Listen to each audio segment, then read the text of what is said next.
JD Bertrand. JD, a different mindset coming into this fall as opposed to last year. Just talk about how you've evolved as a linebacker and your anticipation for the upcoming season. Most definitely. I mean, obviously it's an exciting start to the season, and it's just there's so much energy around the program with Coach Freeman. And then talking about just football in general, I mean, I think the main thing is just making sure we get better every day. We have such resources in Coach Golden and James, like how many people have James Laurinaitis in their linebacker room, and so just being able to take every single piece of advice we can get from them and being able to take that learning curve from learning into being able to actually apply and anticipate this defense into our offense right now and then eventually into the scout team offense. Following up a question on leadership, what are you learning from the new coaches? And you had a global experience this past summer. What do you take away from that experience and apply it on the field in addition to the classroom? I mean, Milan was an awesome experience. Like, recommend for everyone to do that. But I think that's what sets Notre Dame apart. Like, we're so special out of a football program because we allow our guys to be able to get that cultural engagement. And I think the biggest thing I take away from it is that the bond, like, I was able to grow with 8 of my guys, 8 to 10 of my teammates were there, and we were able to just grow that aspect of our relationship outside of football and get to know each other better and kind of see what drives each other and why we play the way we play and why we are who we are. And I mean, it wasn't like as pretty as you all like would think. We had hot hotel rooms where they would turn the AC off at night and we're sweating at night, and so just those kind of situations where everything's not perfect and you're able to just spend time with each other. JD, how do you manage expectations going into this year after the season you had last year? And also, are you preparing at all to maybe be keen on a little bit more?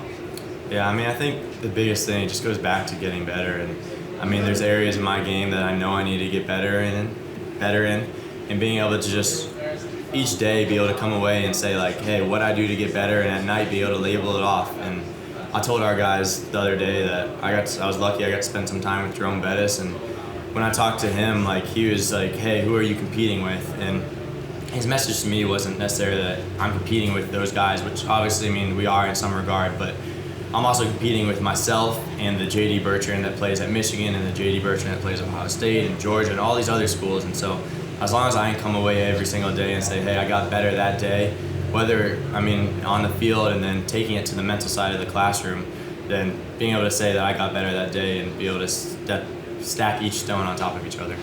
How similar is what you guys are doing now to what you did a year ago when Marcus was the coordinator compared to what Al does? Yeah, I mean, there's obviously similarities and differences.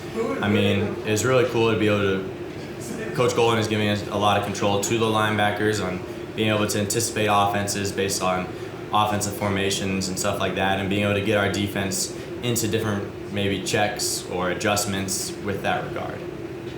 There's a lot of experience on this coaching staff at the biggest stage, whether it's college or the NFL. What have you learned from them in preparing and getting yourself to that stage at the end of the season?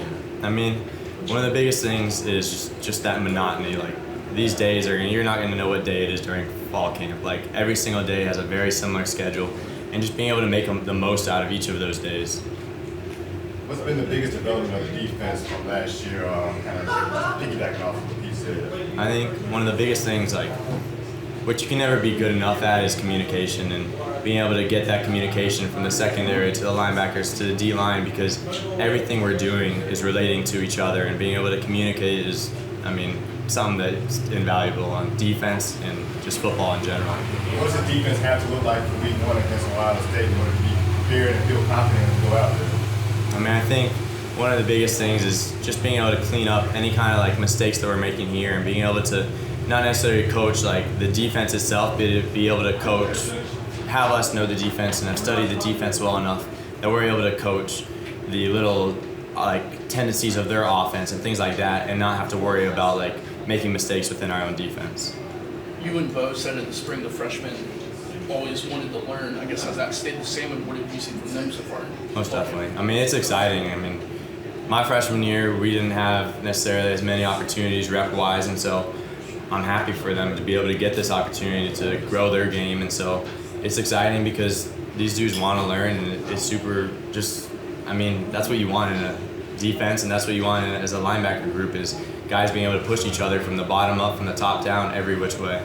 And then in front of you, what have you kind of seen from the defensive line so far? Anyone anyone standing out? Those dudes are some good guys. I mean, I think Coach Freeman, I could mention it, but we're going to be led by the strong, and he was like, we're going to be an offensive line and defensive line driven program, and I mean, our defensive line is a really strong unit.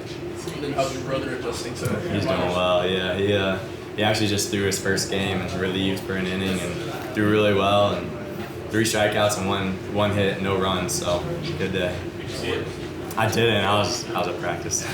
Watching him in Omaha, how much did that motivate you to kind of get to that level at that stage as well? Yeah, I mean, I think looking back at Tennessee, even they're the biggest underdogs you could be, and Tennessee was supposed to be the greatest team college baseball's almost ever seen. And I mean, it's not a matter of what everyone else says; it's a matter of what you guys believe. And even when things go wrong, you could see them just continue to fight, and so just being able to take that aspect of continuing to fight every single game and bring it to our team. Thanks, JD. Yeah. Thank you. Nice.